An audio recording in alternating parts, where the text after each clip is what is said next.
Hey Craig, you see that right there? See that sticks out so much? Wow, wow. You know what that is? What? Adds inches.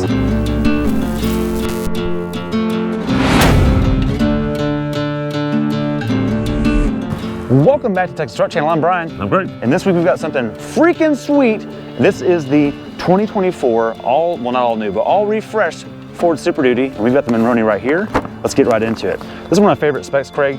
It's actually an XL. It has the 6.8 liter VVT, naturally aspirated, PFA, whatever that means, V8. It means push rod is what that means. There's a cam in block. Port fuel injection. Port fuel injection, all right, fine. I'm okay with that though. It's actually simple to deal with. 10-speed auto, Oxford white over the slate cloth. The nice thing is you'll see, Craig, there's no like flat black unpainted bumper. This has the STX package. So it's kind of like a sport package. It looks really good. 373 locker, that was a good option for $430. I love that Ford just lets you just free option that on whatever spec you have. I love that. STX appearance package gives you the better tires.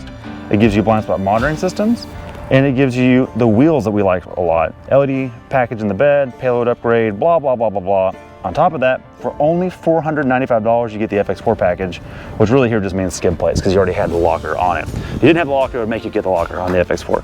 That's really it. Price-wise, it comes down to $60,465. Wow. Let's show the people real quick. It's virtually the same price as that thing over there with a Coyote.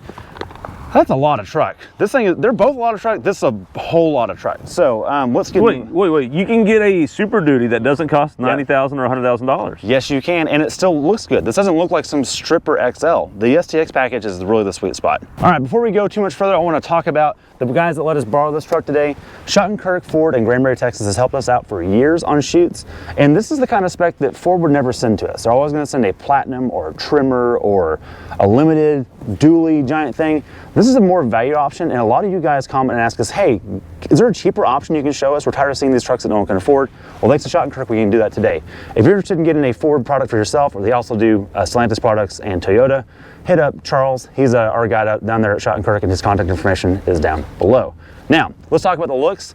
It's a big truck. It's got a big Ford logo, Craig. Yeah. You gotta let people know when you're getting Forded. That's what that is right there. You also have a front camera because 360 cam on this. Oh, and well, look at this. Wait, what? Well, that's beefy. Nice big tow hook. I wish every brand just made it out in front and simple. And if you happen to, I don't know, contact a dealer, that might handle it for you. The negative side of this, Craig, is this guy right here. It's for mileage, which this truck doesn't get anyways. So I would just take that off immediately. I think it's 9 bolts. Just discard it. Look, and a lot of manufacturers do that. The Toyota does that with theirs. And totally. Yeah. Ron, I also want to point out real quick. Look at this step plate because it's so. Look how tall the hood is. Yeah. Stand behind there and see where it hits you. It's above my. Like you're 6'4" and it's hitting your chest. Yeah, it's right here. To reach things, you need to step in sometimes to get the things. Just to check the oil, probably. Honestly. Probably just check the oil. Yeah. Okay. Let's come around. Let's talk about. Well, actually, I missed something. The headlights. Because you have the STX appearance package, you get better lighting. These are LED, and you get fog lights down below, which will look really good. And you have the traditional C-bar, Super Duty, like the C-bar, both lights. It just looks good, and it's embossed on the hood. Toyota does that too.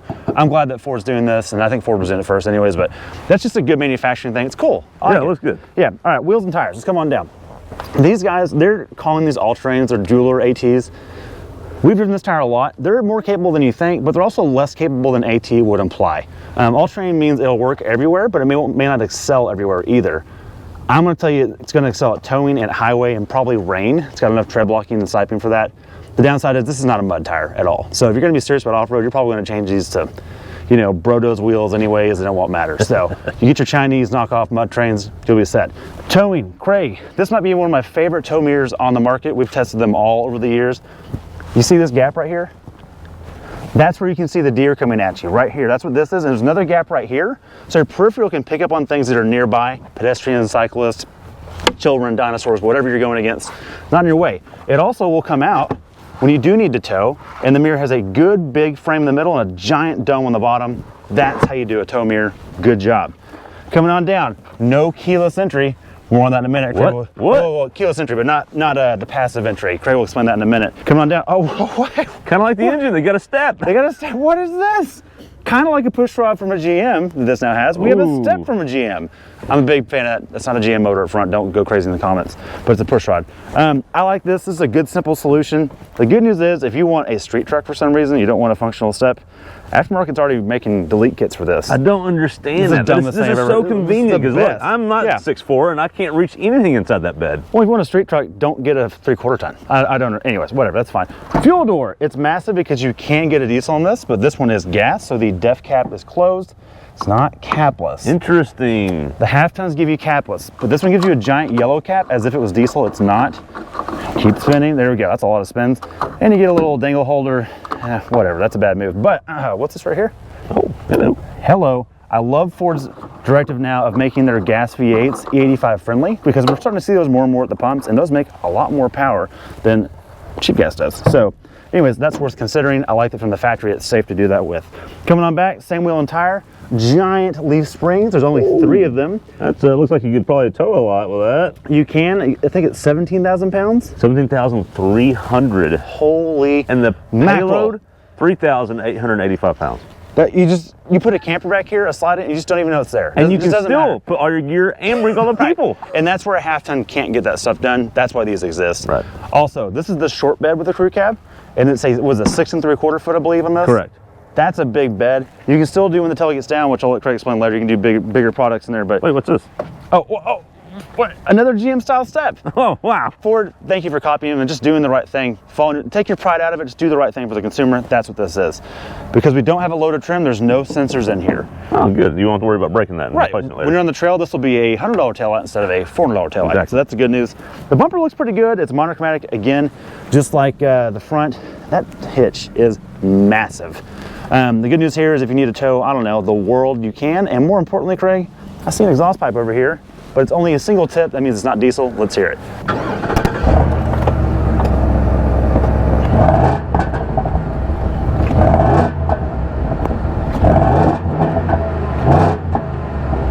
Ah, oh baby, take my money. Let's go check that thing out up front. Hey Craig, you see that right there? See that it sticks out so much? Wow, wow. You know what that is? What? Adds inches. All right, let's check out the powertrain of this thing. It's got a freaking sweet, hood strut situation. 6.8 liter pushrod V8, not the 7.3, not the 6.7 Power Stroke. You almost need to step reach up there and film that thing. But also you'll note how compact it is in width. If you look at the dual overhead cam Coyote 5 liter V8 from Ford, it is about 10 inches wider. That's insane. Iron block, aluminum head. If you want to see what these things can do, check out Cletus McFarland's channel. They've dragged this thing to about 1,100 horsepower till it finally let go. So for your towing of your boat, you'll be fine. That's all I'm really saying. In terms of power, let's talk about that. That's 405 horsepower and 445 pounds of torque on the 6.8. If you jump to the 7.3 Godzilla gasser, it only jumps up to 435 and 485. So do your math on that. With packaging, the way these things are available, it's kind of a lot more for the 7.3. The 6.8 might be the move. That's all I'm really saying. All out of the way, let's check out the interior. Let's check out all these changes for the 24 Super Duty. As Brian's already mentioned, there's a lot, starting with that side step. That is so great. I'm glad they did. I know they copied it off of GM, but good job. If it's good, just copy it. Bravo. All right, let's open it. Oh, not damping. Okay, kind of a heavy tailgate. Okay. We found out we do this live. It's the first time we've opened that. We should check that next time. Yeah, you do get a bottle opener, which I love that Ford does it on every tailgate now. No, that's a tie down. That's not a bottle opener. Oh, I'm sorry, tie down. Yeah, it's a tie down that opens bottles. Tie down. You do get a ruler here, which is nice to measure those inches you're getting extra on a Super Duty. This one does not have the little clamp thingies like the F-150 does, but that's okay. It's still pretty handy.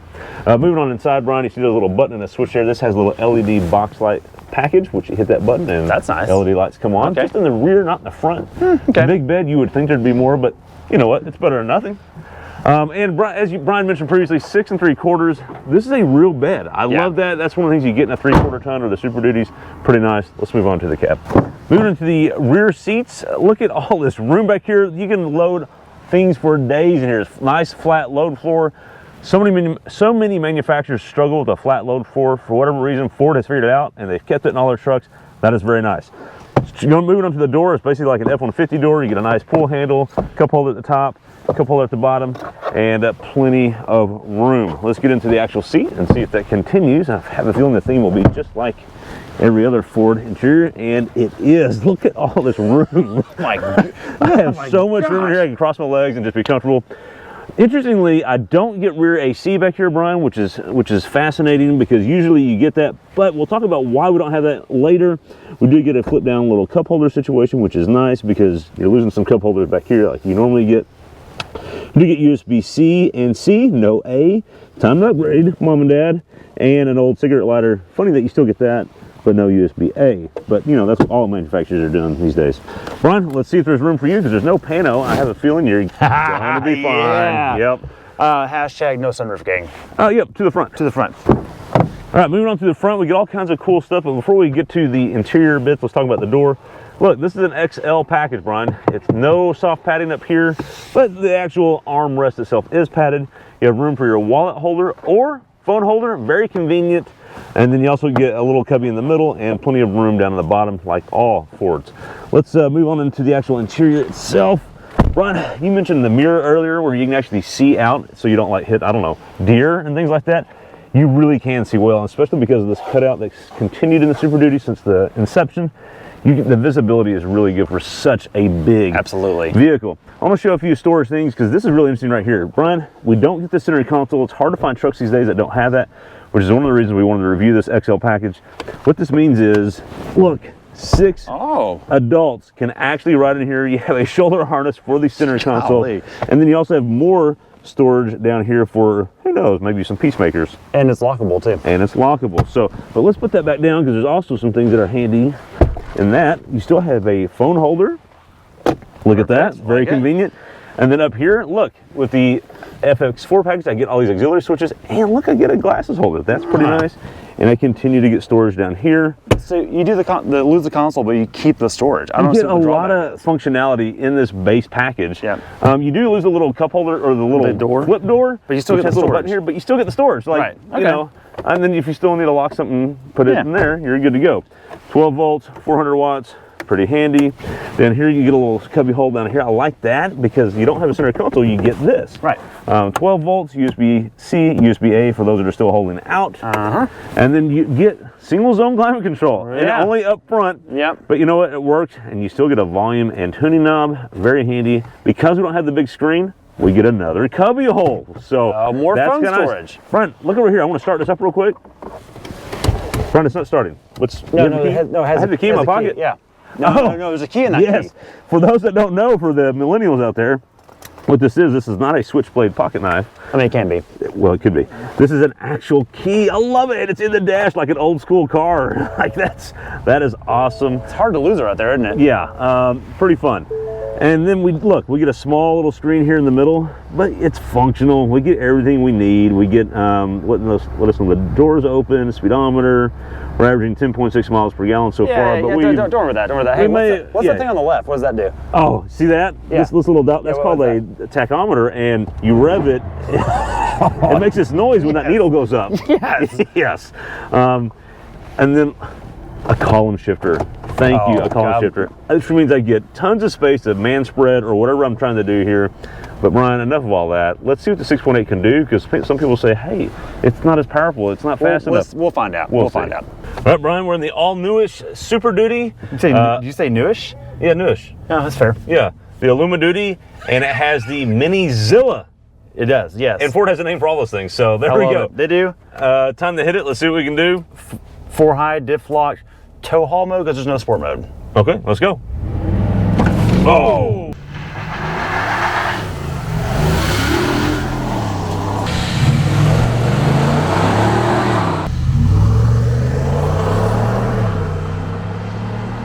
Wow, pretty good thrust for a heavy truck.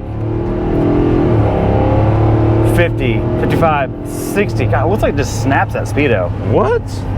Is this? Okay, 7.09, basically 7 flat with me in the truck. Yep. What did it do without me in the truck? 6.57.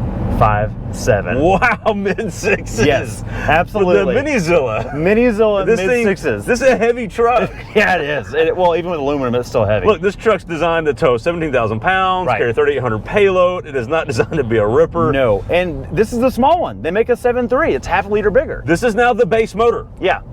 Which makes how much power? 405 horsepower and 445 torque.